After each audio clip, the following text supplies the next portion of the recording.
Welcome to the channel, Stories of Slavery. I'm sure today's story, Lydia Moore's story from Georgia in 1862, will touch your heart deeply.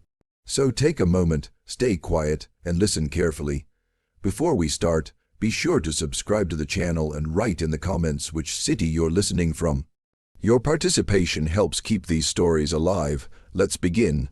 Georgia, 1862. The war had been raging for over a year.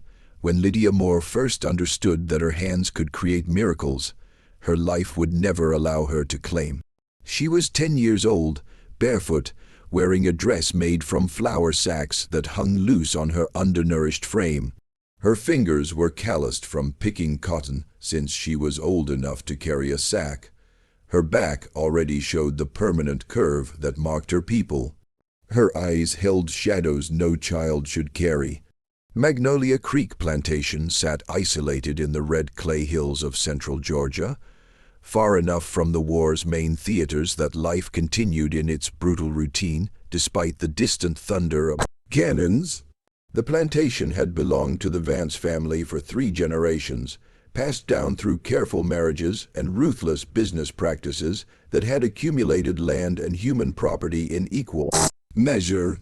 Master Harold Vance had died the previous winter, leaving the estate to his widow Eleanora and their adult son Marcus, who had promptly enlisted in the Confederate cavalry and ridden off to defend Southern honor, leaving his mother to manage 300 acres and 47 enslaved people with only an aging overseer and her own bitter determination.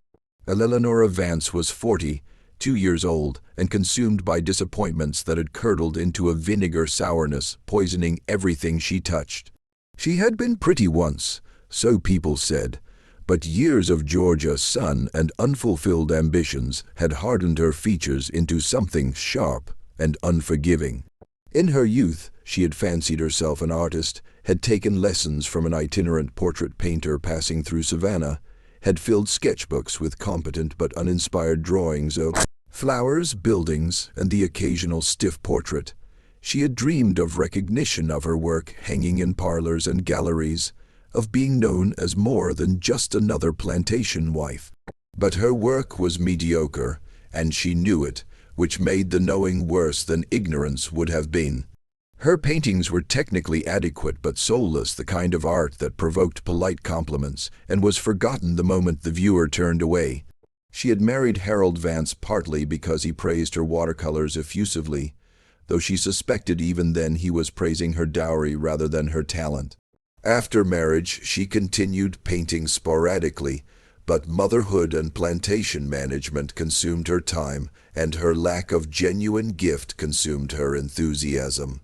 By the time Harold died, Eleanor's easel had been gathering dust for 5 years, a monument to dreams withered on the vine.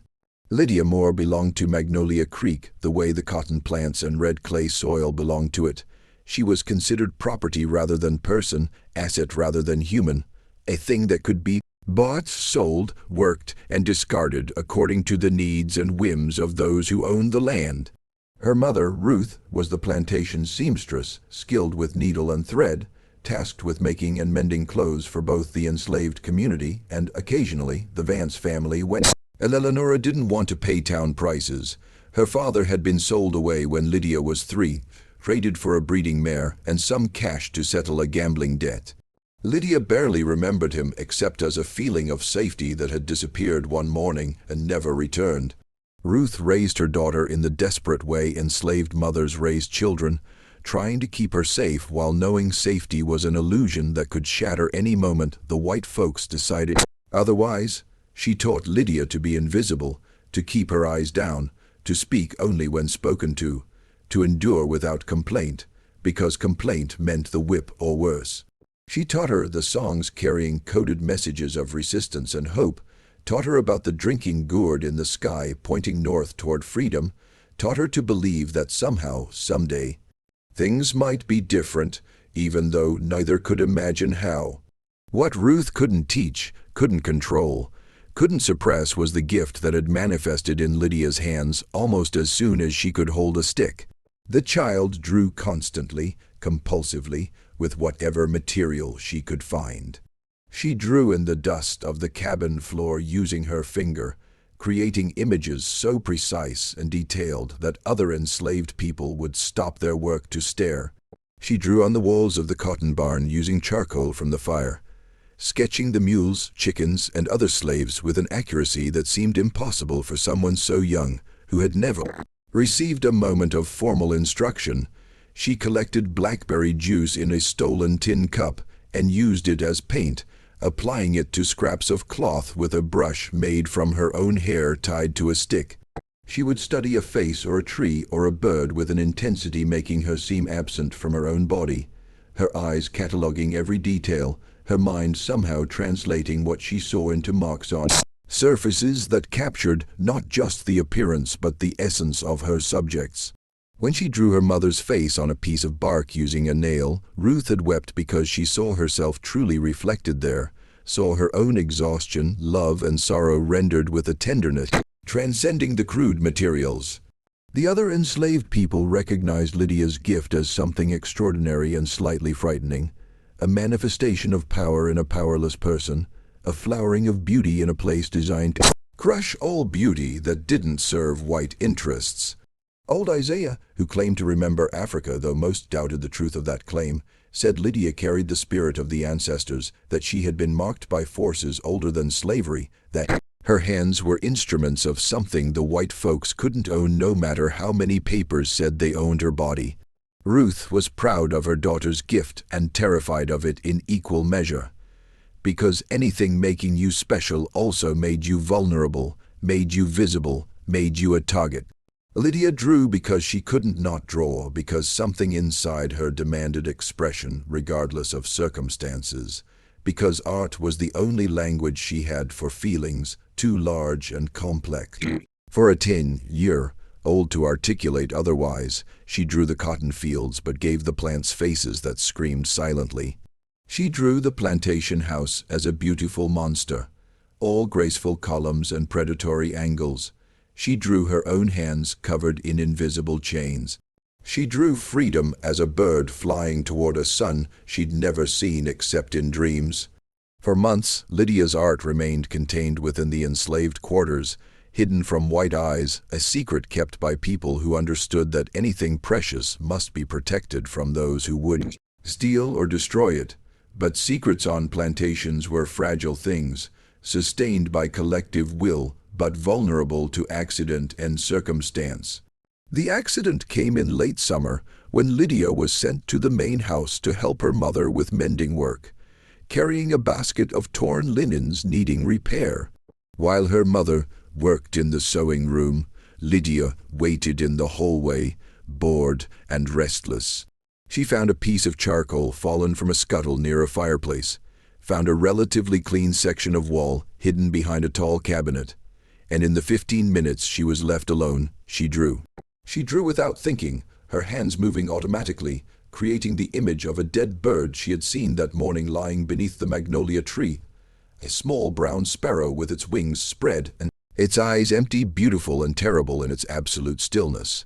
Eleanor Vance discovered the drawing when she moved the cabinet later that afternoon looking for a dropped earring. She stood frozen, staring at the charcoal sketch on her wall, her mind struggling to process what she was seeing.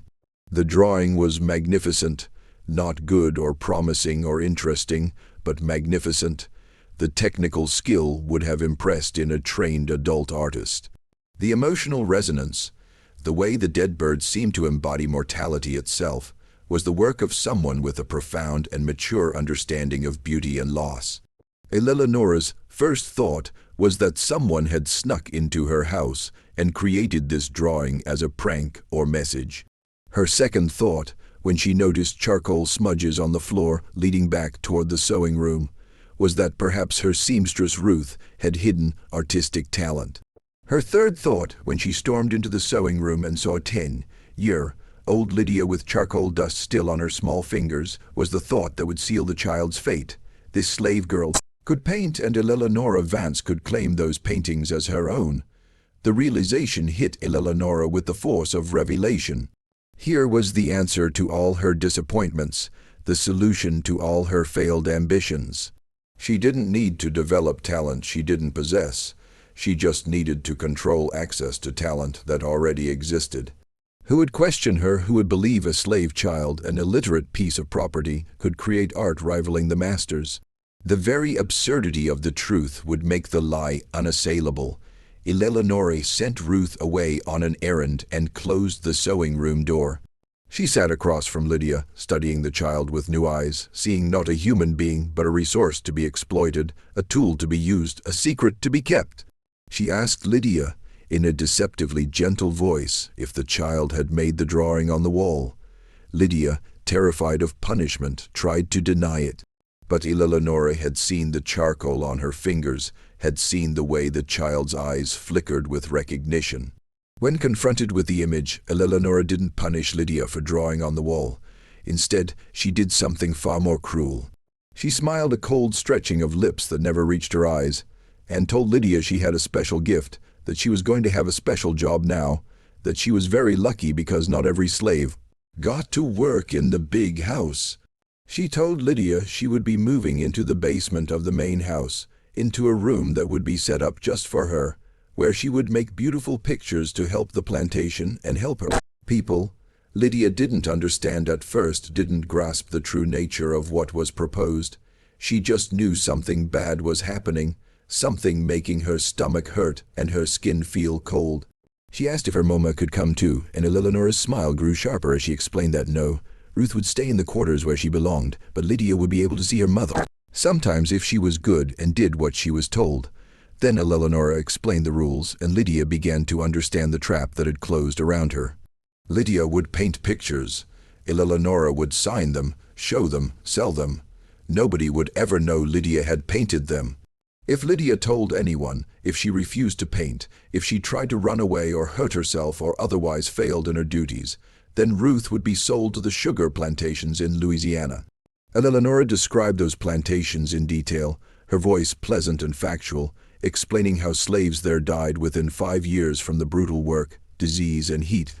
How Ruth would spend her last days cutting cane in swamps full of snakes and mosquitoes. How she would die far from anyone who loved her and be buried in an unmarked grave. Lydia was 10 years old. She understood enough to know she had no choice. She could paint or her mother would die.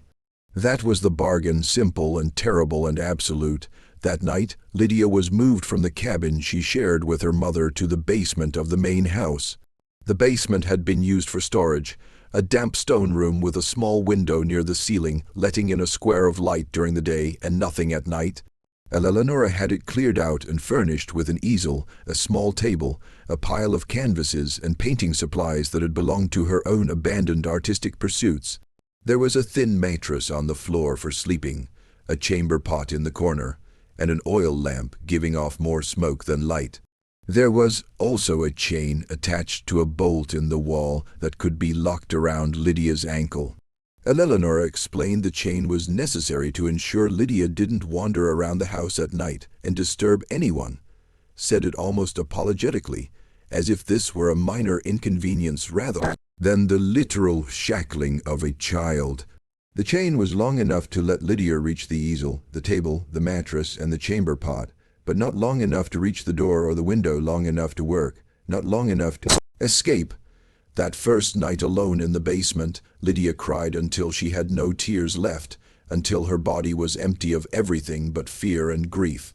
She thought about her mother, about the cabin that was small and crowded but filled with love, about the songs, stories, and embraces that had made even slavery bearable. She thought about the other children she had played with, about the communal meals and whispered conversations and network of care existing in the quarters despite everything designed to break it. Now she was alone, truly, completely alone in a way she had never been before. The basement was cold despite the Georgia heat, the stone walls seeming to absorb warmth rather than hold it. The darkness when Eleonore finally took the lamp away was absolute, thick and suffocating, full of sounds Lydia couldn't identify. She lay on the thin mattress, felt the weight of the chain on her ankle, and understood her life had ended even though she was still breathing. The next morning, Eleonore returned with breakfast, a bowl of thin gruel and a piece of bread. Better food than Lydia usually got, but still barely adequate. She also brought a book of paintings, reproductions of famous European works, and laid it open on the table. She pointed to a landscape, a pastoral scene of rolling hills, distant mountains, and a river winding through green fields, and told Lydia to copy it onto a canvas. Lydia had never painted before. She had drawn with charcoal and improvised with berry juice, but she had never used real paints, never worked with oils, brushes, and canvas. Eleonora showed her the basics: how to mix colors on a palette, how to load the brush, how to apply paint in layers. The instruction was perfunctory and impatient, less like teaching and more like explaining how to operate a machine. Then Eleonora left Lydia alone with the canvas, the paints, and the expectation that genius would manifest on command. For a long time, Lydia just stared at the blank canvas, at the paints smelling strange and chemical, at the brushes with their different sizes and shapes. Her hand shook when she finally picked up a brush. The paint felt wrong, too thick and slippery compared to the charcoal and berry juice she was used to. Her first strokes were tentative and clumsy, creating muddy colors bearing no resemblance to the painting she was supposed to copy. But Lydia had the gift, and the gift didn't care about circumstances or materials or the broken heart of the vessel containing it. Within an hour, her hands found their rhythm. Within 2 hours, she had begun to understand how oils behaved differently from her improvised mediums, but followed similar principles. Within 3 hours, the landscape was taking shape on the canvas, and it became clear that Lydia could not only copy the painting Eleonora had shown her, but improve upon it, adding depth and emotion the original lacked. By evening, when Eleonora returned, the painting was finished. Eleonora stood before it a full minute without speaking, her face cycling through expressions Lydia couldn't read: surprise, satisfaction, something that might have been greed, something else, looking almost like rage. Finally, she told Lydia the work was acceptable, that tomorrow she would begin a portrait, that Lydia should eat her dinner and sleep because there would be more work ahead. The routine established itself with brutal efficiency. Every morning, Eleonora brought food and gave Lydia her assignment: a landscape to copy, a portrait to paint from a photograph, a still life composition. Every evening, Eleonora collected the finished work and gave her next instructions. Days blurred together, distinguished only by which painting Lydia was working on, which colors she was mixing, which techniques she was teaching herself through trial and error. The isolation was worse than the work. Lydia existed in a liminal space, neither in the house nor in the quarters, neither slave nor artisan, neither child nor adult. She was a secret, a ghost, a tool producing valuable art and otherwise irrelevant. She saw her mother once a week, visits Eleonora allowed as reward for good work and denied as punishment for any resistance. Those visits were torture of a different kind. 15 minutes of desperate embracing and whispered assurances. Ruth trying to pretend everything would be all right while her eyes showed she knew it wouldn't. Lydia trying to be brave while her soul screamed for rescue that would never come. The basement became Lydia's entire world. She learned its dimensions by heart, every crack in the stone walls, every variation in the damp smell, every position where the small window let in the most light. She learned to paint by lamplight when Eleonora demanded work done quickly, learned to ignore the headaches from the oil fumes and smoke, learned to function on inadequate food, inadequate sleep, and the complete absence of anything resembling joy. She painted landscapes that would never be her landscape, mountains she would never climb, oceans she would never see. She painted portraits of white people from photographs Eleonora brought, wealthy planters and their wives and children, people smiling into the camera with the confidence of those who had never doubted their right to exist. Lydia captured their likenesses with precision, but couldn't help adding something to their eyes, a hint of cruelty in the men, a shadow of complicity in the women, a disturbing emptiness in the children. Eleonora never seemed to notice these subtle rebellions, or if she did, she didn't care because the technical quality was so high that any emotional ambiguity could be dismissed as artistic interpretation. After 3 months, Eleonora began showing Lydia's work to select visitors, claiming the paintings as her own creation. She told elaborate stories about her artistic awakening after her husband's death, about how grief had unlocked something in her creative spirit, about how she painted in frenzies of inspiration, leaving her exhausted but fulfilled. The visitors believed her, because they had no reason not to, because the paintings existed and Eleonora possessed them, and the alternative explanation was unthinkable. A Charleston art dealer saw one of the landscapes and offered to show Eleonora's work in his gallery. Eleonora accepted, and within weeks, paintings Lydia had created in a basement prison were being sold to wealthy Confederates for prices making Eleonora's eyes gleam with satisfaction. The money funded uniforms and supplies for Confederate soldiers, supported the very system keeping Lydia in chains, transformed her gift into fuel for the machinery of her own oppression. Eleonora became more demanding. She wanted more paintings, faster production, higher quality. She brought Lydia increasingly complex assignments, testing the limits of her abilities. She also became paranoid about the secret being discovered about Lydia, somehow communicating the truth to someone who might believe it. The visits with Ruth became less frequent, then stopped altogether. Eleonora said Ruth had been reassigned to fieldwork, that she was too busy to visit. But Lydia suspected Eleonora was simply cutting off her last remaining connection to humanity. The isolation deepened into something beyond loneliness. Lydia began to feel herself disappearing, her sense of self eroding under the relentless pressure of being nothing but hands that painted, nothing but a tool creating art for others to claim. She stopped dreaming at night, or if she dreamed, she didn't remember. She stopped thinking about escape or rescue or any future beyond the next painting. She existed in an eternal present of mixing colors, applying brush strokes and creating beauty meaning nothing to her because it was stolen the moment it was finished. 6 months into her imprisonment, as winter settled over Georgia and the basement grew so cold that Lydia's fingers sometimes went numb while she painted, Eleonora made a new demand that crossed a line Lydia hadn't known still existed. She brought a description and rough sketches of a scene she wanted painted. Enslaved people working in a cotton field, but happy about it, smiling, singing, content in their bondage. The kind of propaganda painting justifying slavery by portraying it as a benevolent institution where Negroes were protected, provided for, and naturally suited to their station. Eleonora explained a prominent Confederate official was commissioning the painting, that it would hang in a government building in Richmond, that it would help the Southern cause by showing the world the truth about the peculiar institution. She said the word truth, without irony, without any acknowledgement that she was demanding Lydia use her gift to create a lie, to betray her people, to paint chains as if they were flower garlands. Lydia refused. It was the first time she had refused anything since her imprisonment began. She said she wouldn't paint it, couldn't paint it, that Eleonora could beat her or starve her or sell her mother, but she would not use her hands to create that particular obscenity. The words came out stronger than she felt, fueled by rage building for months, rage at Eleonora, at the world, at God, at herself for being powerless.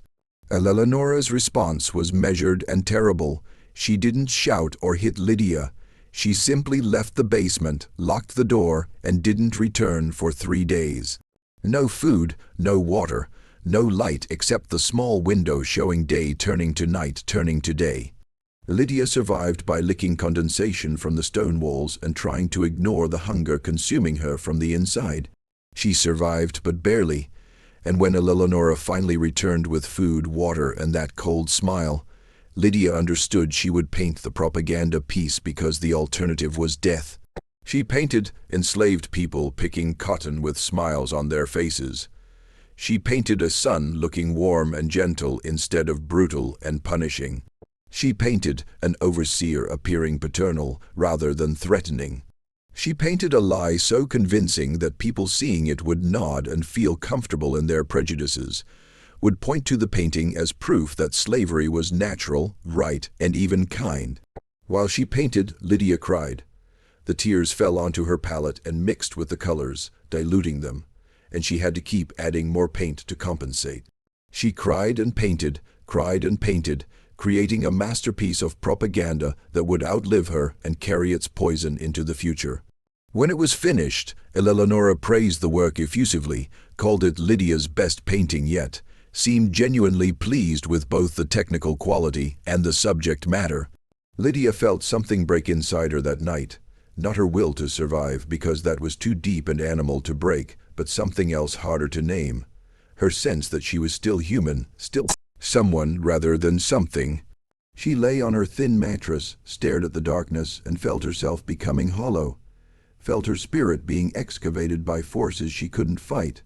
Felt the gift that had once been joy becoming an instrument of torture. The winter deepened, and Lydia's health declined. The damp cold of the basement, the inadequate food, the toxic fumes from the oil paints, the absolute lack of sunlight and fresh air. All of it accumulated in her small body like poison.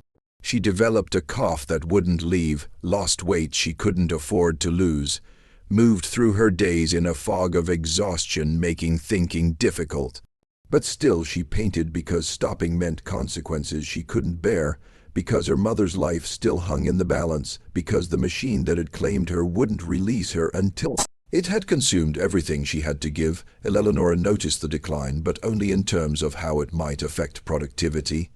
She brought better food occasionally, added a thin blanket to Lydia's sleeping arrangements, installed a small stove that did little to combat the pervasive cold. These improvements were purely practical investments in maintaining a valuable tool, containing no trace of compassion or recognition of Lydia's humanity. Spring arrived outside, bringing warmth and new life to a world Lydia could only glimpse through her small window, and her second year of imprisonment began. She was 11 now, though birthdays meant nothing in the basement, where time was measured only in paintings completed and days survived. Eleonora's reputation as an artist had grown considerably. She was invited to show work in Atlanta and Savannah, received commissions from wealthy families across Georgia and South Carolina, was written about in newspapers as a bright light in Southern culture, a reminder that civilization flourished even during wartime. Every word of praise belonged to Lydia. Every painting hanging in parlors, galleries, and government buildings had been created by her hands, torn from her soul, had cost her pieces of herself that would never be recovered. The injustice was so vast that Lydia couldn't hold it all in her mind at once. She could only feel it in fragments, glimpses of rage and sorrow, flaring up, and then having to be suppressed because rage and sorrow didn't mix colors or apply brushstrokes. In late spring, Eleonora received her most prestigious commission yet, a series of 6 paintings depicting Southern life and virtue, intended as gifts for Confederate generals. The paintings would be large, complex, ambitious. Eleonora was excited in a way Lydia had never seen before, already planning how the commission would cement her reputation, how she would be remembered as one of the great artists of Confederacy. She explained the requirements to Lydia in detail. 2 landscapes showing the beauty of Southern land, 2 portraits of idealized Southern families, and 2 genre paintings showing daily life on plantations. The same propaganda as before, but more sophisticated, more subtle, designed to appeal to educated tastes. Eleonora brought reference materials, photographs, sketches, descriptions, and gave Lydia a deadline of 3 months to complete all 6 works. It was too much, even for someone with Lydia's gift. 6 major paintings in 3 months would have challenged under ideal circumstances. In the basement, working with inadequate light and declining health, it was nearly impossible. But impossible didn't matter because refusal meant consequences Lydia had learned not to risk. So she began the work, painting 12 to 14 hours a day, falling asleep at the easel, sometimes waking with brush marks on her face and stiffness in every muscle. The paintings emerged slowly, each one taking pieces of Lydia she didn't have to spare. She painted plantation houses looking like palaces instead of prisons. She painted white children playing while enslaved children watched from the background, smiling as if they enjoyed their exclusion. She painted masters and mistresses who looked wise and benevolent, painted a world that had never existed except in the fantasies of people who needed to believe their cruelty was kindness. And with each painting, Lydia disappeared a little more. The cough troubling her through winter became constant, racking her small frame, sometimes bringing up blood. Her hands developed tremors, making fine detail work difficult. Her eyes, strained from years of close work in poor light, began to blur and ache. She was dying slowly but certainly, consumed by the gift Eleonora was harvesting like cotton from a field. 2 months into the commission, Lydia began working on the final painting, a landscape supposed to show a cotton field at sunset, all golden light and pastoral beauty. Eleonora had provided extensive notes about what she wanted, the composition, the lighting, the mood. But when Lydia looked at the blank canvas, something shifted inside her, a spark of rebellion, a flash of the self she had been before the basement, a refusal to completely disappear without leaving some mark of truth. She painted the landscape as Eleonora had specified, creating the sunset, the cotton field, and the distant trees. But in the foreground, shadows where casual viewers might not look closely, where the painting would only reveal itself to those who truly examined it, Lydia painted herself. It was a self-portrait hidden in darkness, her own face emerging from the shadows with eyes staring directly at the viewer. She painted her exhaustion, her sorrow, her rage, her humanity. She painted herself as witness and victim, as creator and prisoner, as the truth hiding beneath the lie. She painted herself and knew Eleonora wouldn't notice, wouldn't understand the significance even if she did notice, wouldn't recognize that Lydia had created a secret message in the language of art that might someday be understood by someone with eyes to see. The painting was finished in early August. The 6 works were packed carefully and sent to their destination, and Eleonora glowed with satisfaction at completing such a prestigious commission. Lydia lay on her mattress, coughed blood into a rag, and felt death approaching like a slow tide, inevitable and almost welcome. She was 12 years old, and she had created art that would survive for generations, art people would admire and study, art carrying her soul in every brushstroke.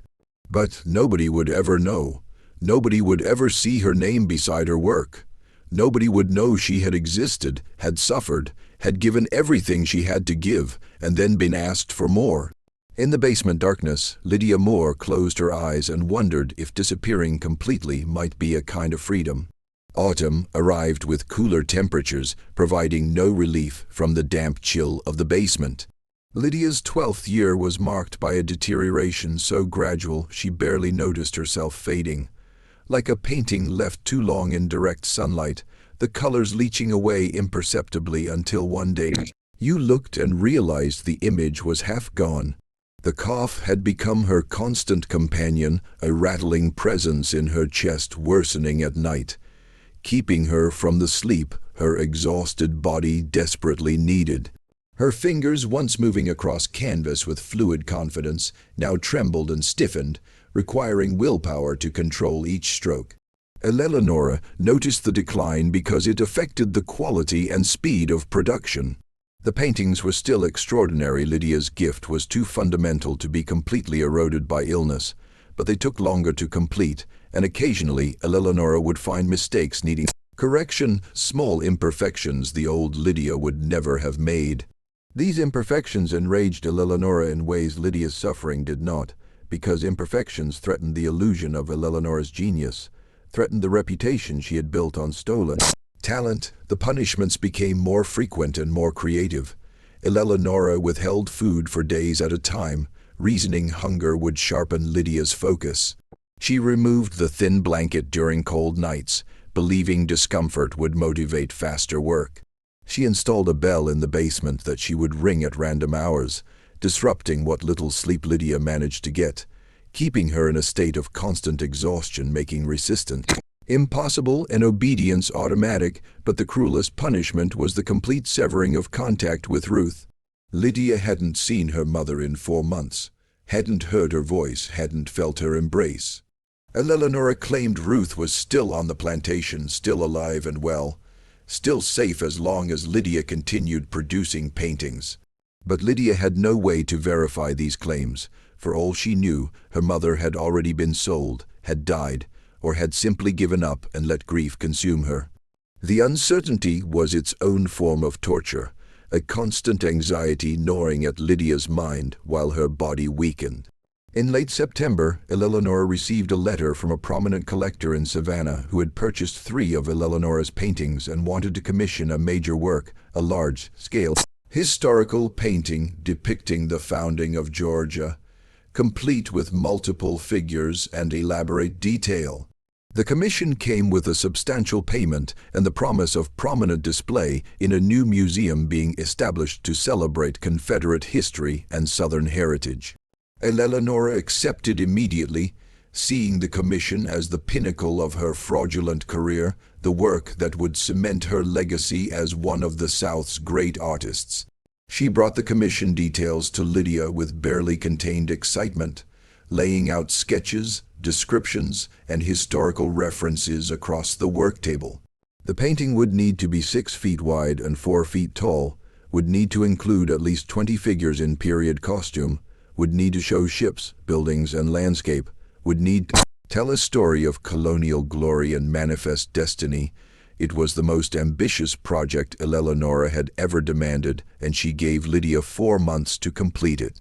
Lydia looked at the blank canvas specially prepared for the commission, at the mountain of preparatory work required, at Eleonora's gleaming eyes seeing only opportunity, reputation, and money, never the dying child who would have to create this masterpiece while chained in a basement.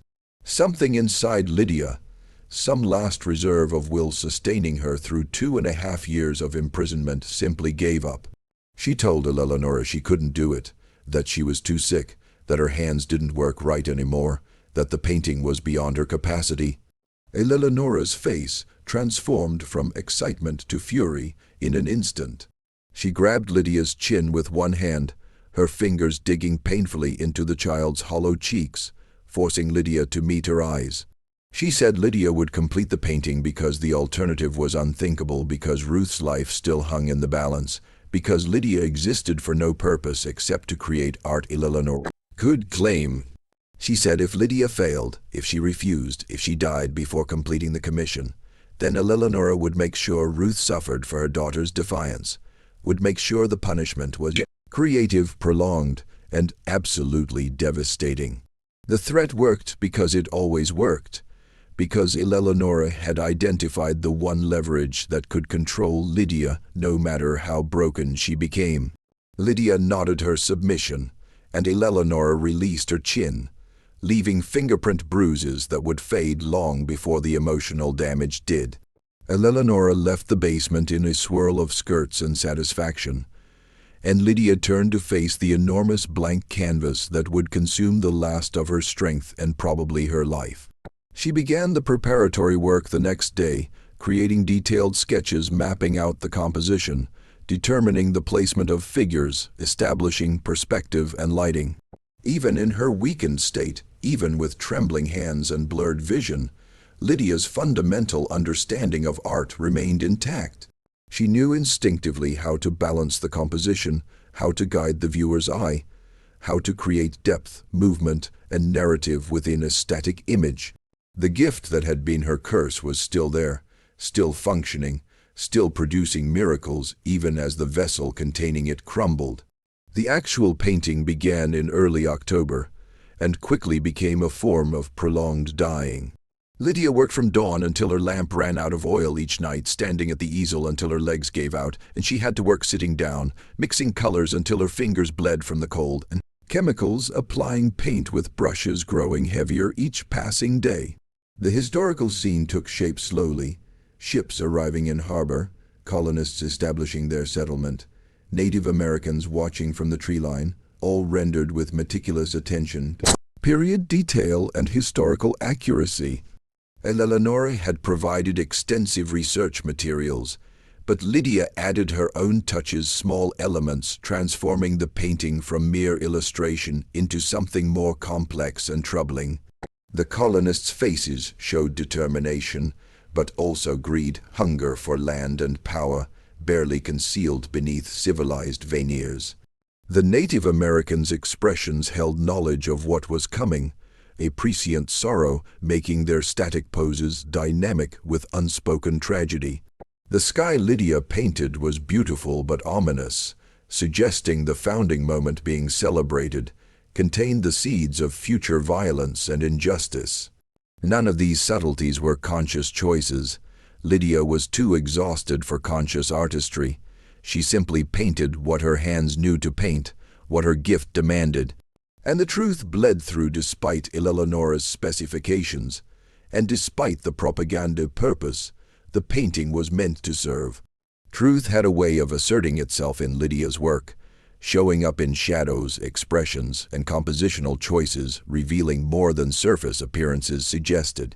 By November, the painting was half finished, and Lydia was dying.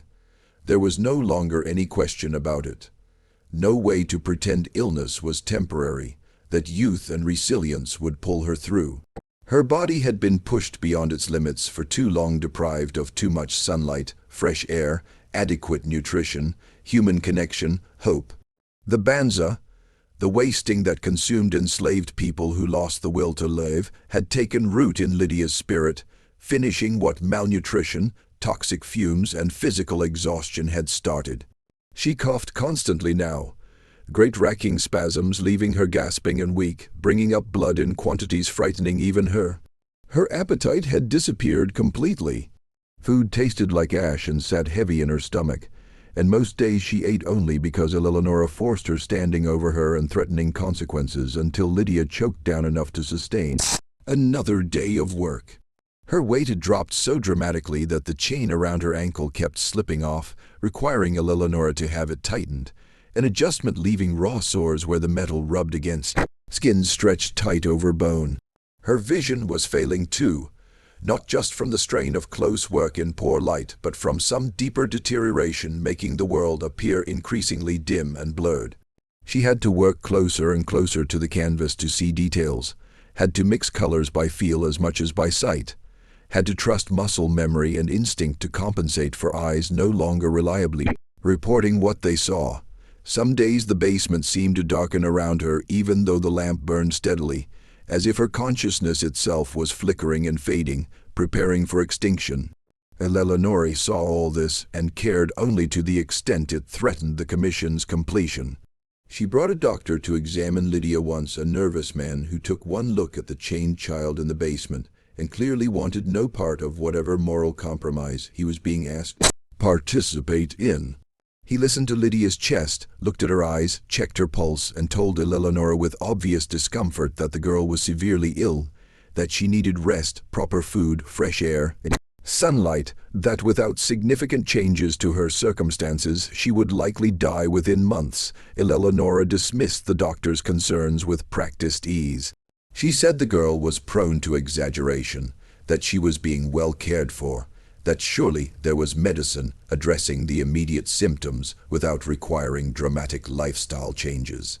The doctor prescribed tonics and cough suppressants, accepted his payment, and left with visible relief, choosing to believe Eleonora's reassurances rather than confront the obvious truth of what was happening in that basement. It was easier that way. It always was. The tonics did nothing. Lydia continued to deteriorate and the painting continued to grow, the two processes inversely related as the canvas filled with life, color, and historical pageantry, the artist creating it emptied out, becoming a shell, a ghost, a fading presence barely tethered to existence. By early December, Lydia was working in a haze of fever and delirium, no longer entirely certain what was real and what was hallucination.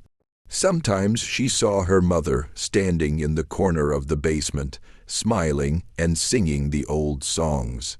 Sometimes she saw a shadow, the wolf from William Robinson's story whispered in the quarters years ago, a ghost animal keeping vigil over another dying child. Sometimes she saw angels or demons or nothing at all, just darkness pressing in from all sides, but her hands kept working. Even when her mind wandered, even when she couldn't remember where she was or why she was painting, her hands remembered. They mixed colors, loaded brushes, applied paint with the accumulated skill of years of forced practice. The gift that had been her curse remained faithful to the end, continuing to produce beauty even as the vessel containing it approached total failure. Eleonora grew increasingly anxious as Lydia's condition worsened and the deadline approached. She had promised the painting by Christmas, had already spent part of the commission payment, had told the collector the work was proceeding magnificently. She couldn't afford for Lydia to die before completing it, couldn't afford the embarrassment and financial loss, couldn't afford to have her fraud exposed through the simple mechanism of the tool breaking before the job was done. She tried various strategies to keep Lydia alive and working, brought better food Lydia couldn't eat, adjusted the work schedule to allow more rest Lydia couldn't take because nightmares and pain made sleep impossible, brought a small heater that did nothing to combat the damp cold seeping into Lydia's bones. She even, in a moment of panic when she found Lydia unconscious at the easel, brought Ruth to visit, thinking maternal presence might somehow revive the dying girl. The visit was brief and devastating. Ruth hadn't seen her daughter in 6 months, hadn't known the extent of the physical decline, hadn't fully understood what was being done to Lydia in Eleonora's basement. When she saw the skeletal child chained to the wall, saw the blood-stained rags and hollow eyes and the paintings surrounding her daughter like beautiful accusations, Ruth's scream echoed through the house with such raw anguish that even Eleonora looked uncomfortable. Ruth held Lydia, wept and begged Eleonora to stop, to let the child rest, to show mercy, to remember this was a human being, a child, someone's daughter. She offered to take Lydia's place, to work twice as hard, to do anything if Eleonora would just let Lydia go. Eleonora listened to these pleas with the mild annoyance of someone being asked to make an irrational business decision. She explained that Lydia had a job to finish, that the work was nearly complete, that afterward there would be time for rest and recovery. She said it as if she believed it, as if the obvious reality of Lydia's imminent death was invisible to her, as if will and wishful thinking could override physical collapse. The visit ended with Ruth being dragged away, still weeping, and Lydia returned to work with tears streaming down her face, painting through blurred vision, adding her grief to the image of colonial founding that had become her final masterpiece. She painted ships that looked like coffins, colonists whose faces held the blank righteousness of those causing suffering without acknowledging it, a sky suggesting judgment deferred but not forgotten. She painted her own death into a celebration of beginning, encoded her suffering into a myth of glory, created a palimpsest where truth showed through lies for anyone with eyes willing to see. The painting was completed 3 days before Christmas. Lydia applied the final brushstrokes in a state of near-complete dissociation, her body moving automatically while her consciousness floated somewhere distant and disconnected. When she set down the brush for the last time, she felt no triumph, relief, or satisfaction, just a vast emptiness and a bone. Deep exhaustion suggesting her body had been waiting for permission to stop fighting. Eleonora came to collect the finished painting and found it even better than she had hoped. Technically flawless, historically detailed, compositionally brilliant, exactly the kind of work. Cementing her reputation as a major artist, she praised Lydia effusively, called the work magnificent, promised that now Lydia could rest and recover. She said these things cheerfully, apparently oblivious that Lydia was barely conscious, that her breathing was shallow and labored, that death was quite obviously approaching. The painting was taken away to be framed and delivered.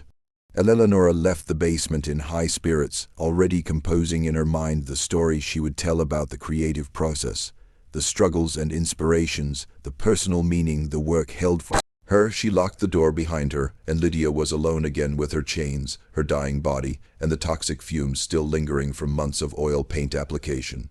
Lydia lasted 3 more days.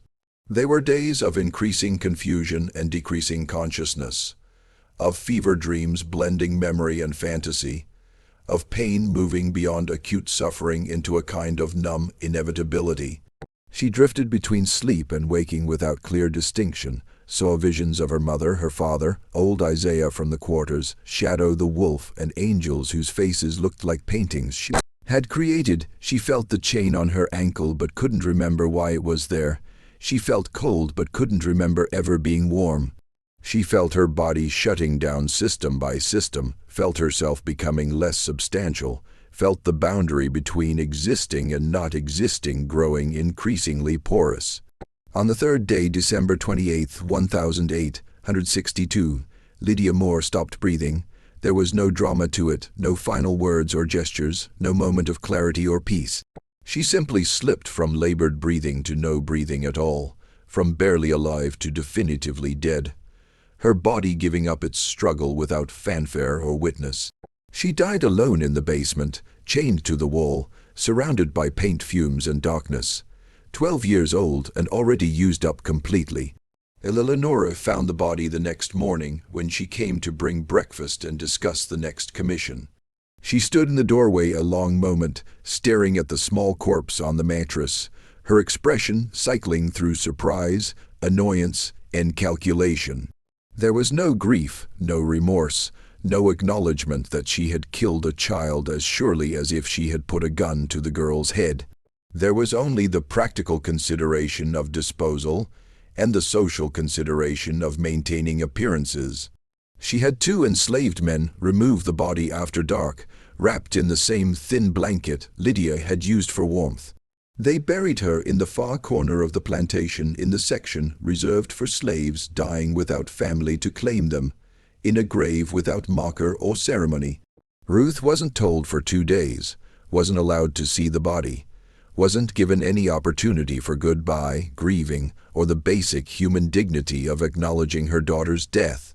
When she finally learned what had happened, her wail of anguish echoed across the plantation, a sound so profound in its sorrow that even the hardest overseers looked away and felt briefly ashamed. Eleonora went into public mourning, but not for Lydia.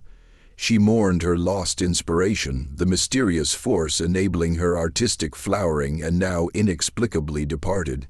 She told visitors the grief of war had finally caught up with her, that the sorrow of her son dying in battle, Marcus, had been killed at Antietam, news reaching her 2 weeks before Lydia's death had dried up the wellspring of creativity sustaining her work. She accepted condolences and support, played the role of bereaved mother and blocked artist with convincing sincerity, and quietly began planning her retirement from public artistic life. She had enough paintings already completed to maintain her reputation.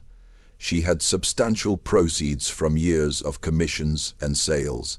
She had the historical painting that would be her legacy already hanging in the new museum in Savannah, already being praised as a masterwork of Southern art.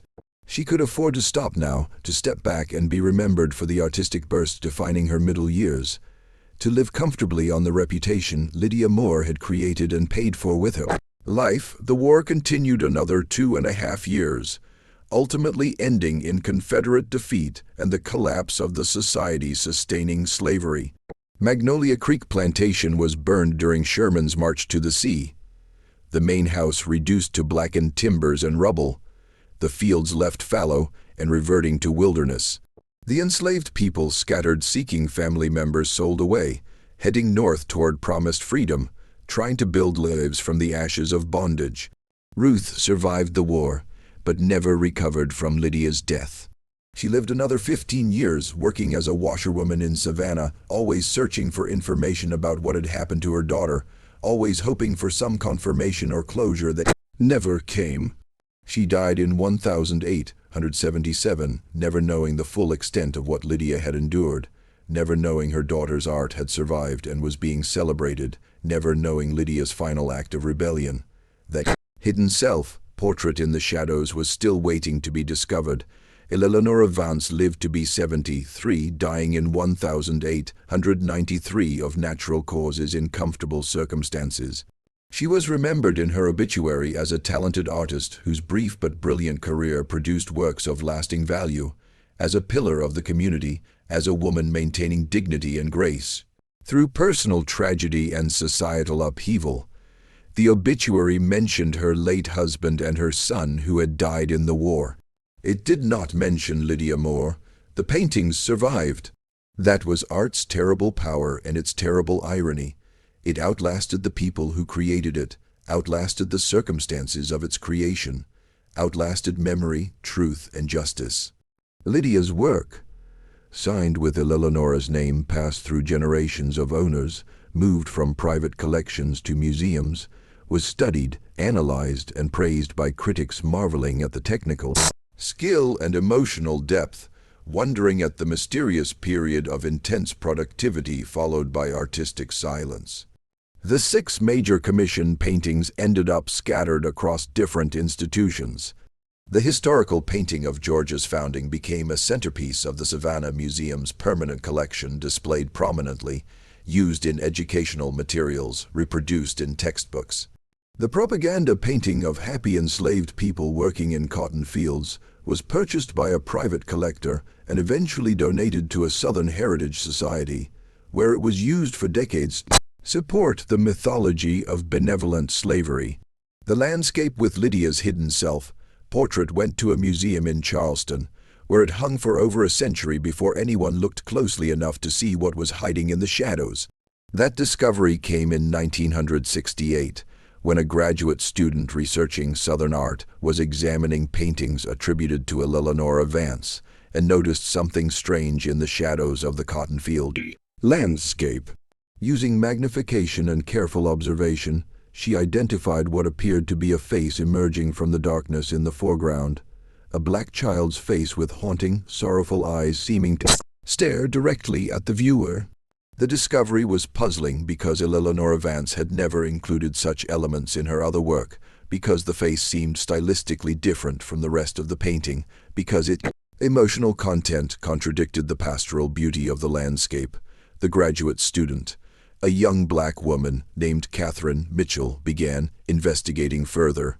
She examined other paintings attributed to Eleanora Vance, looking for similar anomalies, studying technique and style for inconsistencies. She researched Eleanora's biography, looking for information about her artistic training and development. She found records of the commissions and sales, documentation of Eleanora's sudden burst of productivity in the early 1860s, followed by an equally sudden retirement. The more she investigated, the less the official story made sense. Dr. Mitchell's research led her eventually to plantation records, to bills of sale and property inventories, to the fragmentary documentation of lives considered too insignificant to record in detail. She found Ruth Moore's name in Magnolia Creek records, found mention of a daughter named Lydia, found the gap where both names disappeared from the plantation ledgers in late 1862. She found Eleanora Vance's household accounts from the same period, found unexplained purchases of artist supplies in quantities far exceeding what one painter would need, found payments to doctors and references to an unnamed illness. She interviewed descendants of people enslaved at Magnolia Creek, old men and women who remembered stories their grandparents had told, stories about a girl taken to the big house who never came back, about paintings appearing suddenly as if by magic, about a mother's grief that never healed. The stories were fragmentary and sometimes contradictory, distorted by time, trauma, and the unreliability of oral history, but they pointed consistently toward the same conclusion.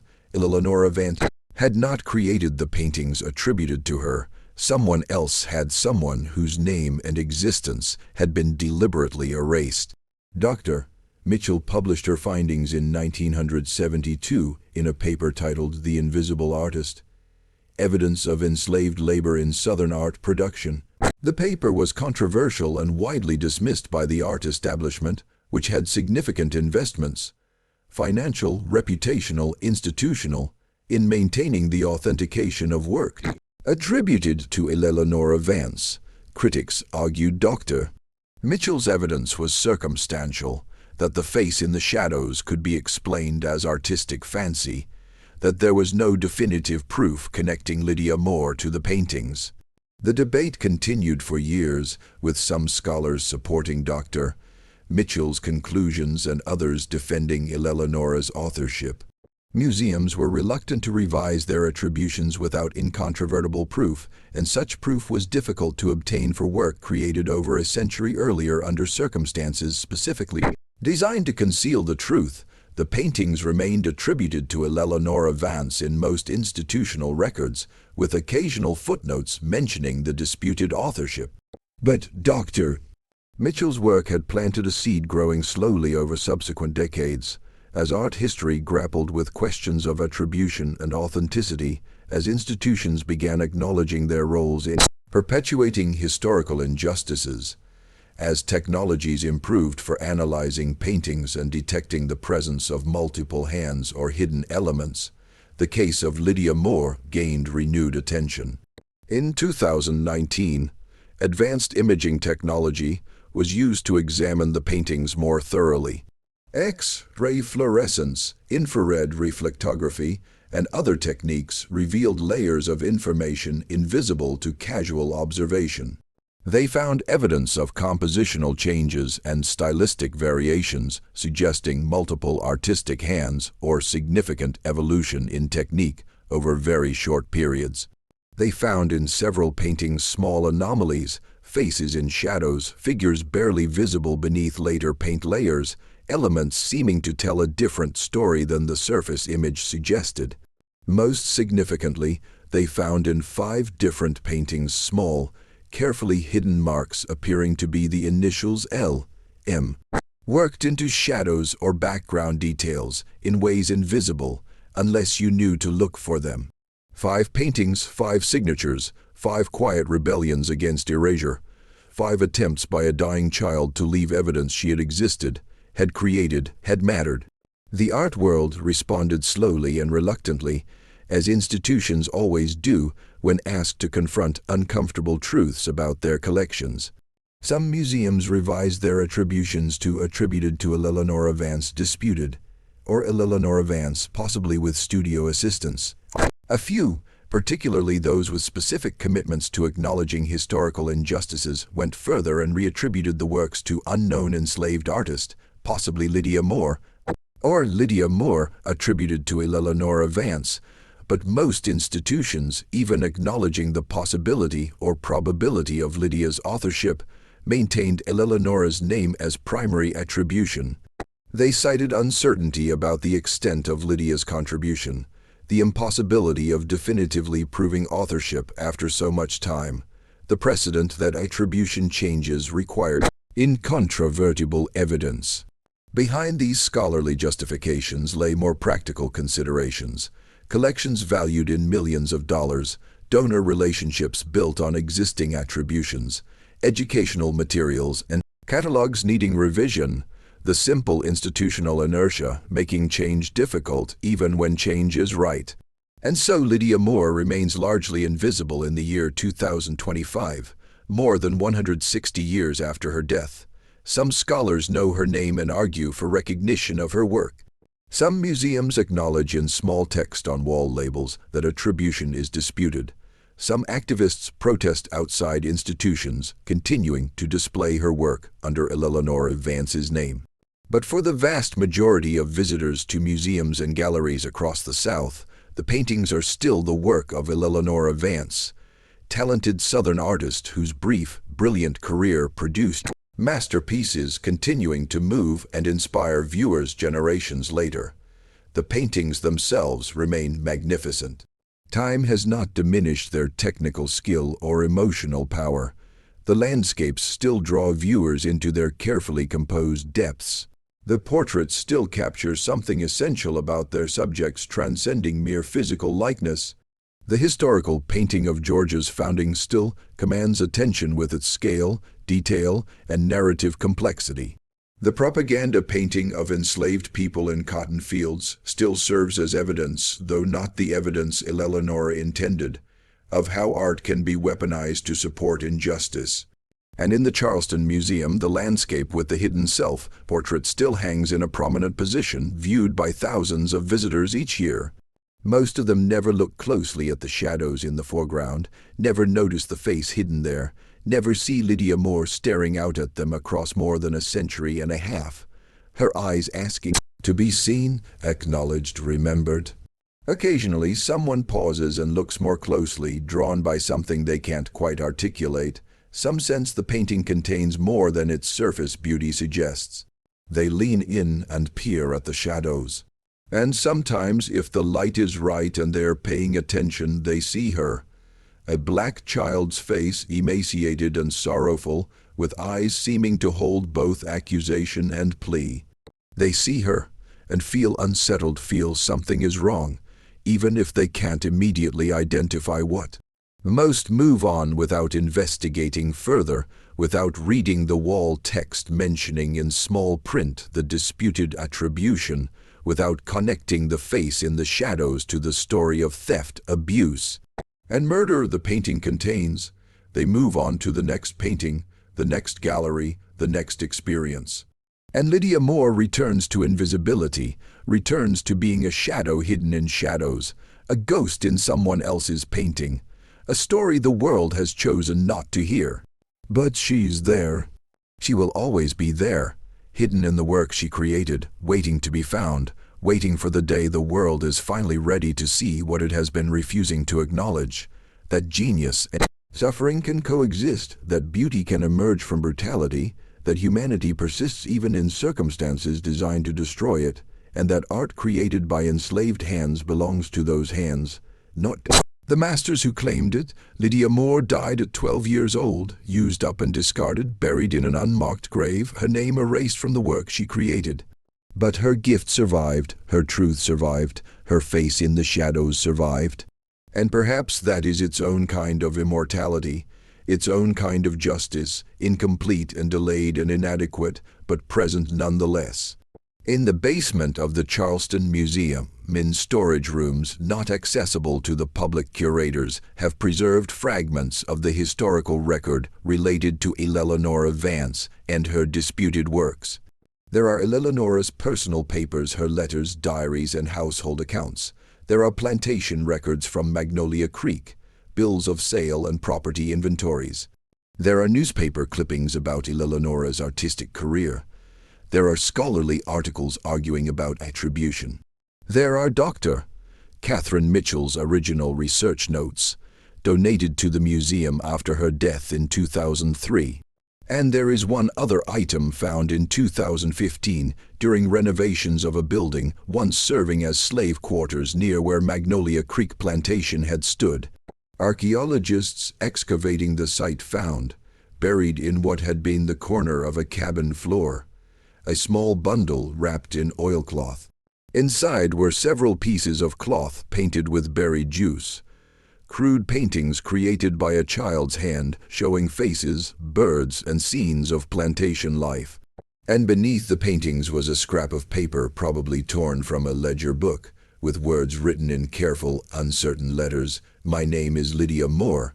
I made these pictures. I am real." The bundle is preserved in acid-free containers in climate-controlled storage. It's catalogued and documented and occasionally brought out for researchers to examine. But it's not on display, not part of any exhibition, not something the public knows exists. It's just another artifact in storage, another piece of evidence waiting for the day when the story it tells becomes impossible to ignore, when institutions and individuals finally decide that truth matters more than tradition, that justice delayed for 160 years is worth pursuing even now, that a 12-year-old enslaved girl who painted masterpieces in a basement prison deserves to have her name restored to the work she created with her dying hands. That day may come, or it may not. But Lydia Moore's paintings survive, and her face hidden in shadows survives, and the truth survives, waiting patiently the way truth always waits, knowing that eventually, inevitably, what has been buried will surface, what has been hidden will be revealed, and what has been stolen will be recognized for the theft it always was. Lydia Moore was real. She created beauty, outliving her by more than a century. She deserves to be remembered. She deserves to be honored. She deserves to have her name spoken when people stand before her work and feel their hearts break a little at the skill and sorrow rendered in oil and canvas. She deserves more than invisibility. She deserves more than shadows. She deserves what was stolen from her: recognition, acknowledgement, the simple human dignity of having her existence and her achievement acknowledged by the world she enriched with her suffering. Until that acknowledgement comes, she waits in the paintings, in the shadows, in the hidden signatures, in the fragmentary records, in the stories passed down through generations, in the conscience of anyone willing to see what history has tried to hide. She waits, and her eyes, painted in shadows, stare out at the world, refusing to see her, asking the question she asked in life and asks still in death: "Do you see me? Do you see me?"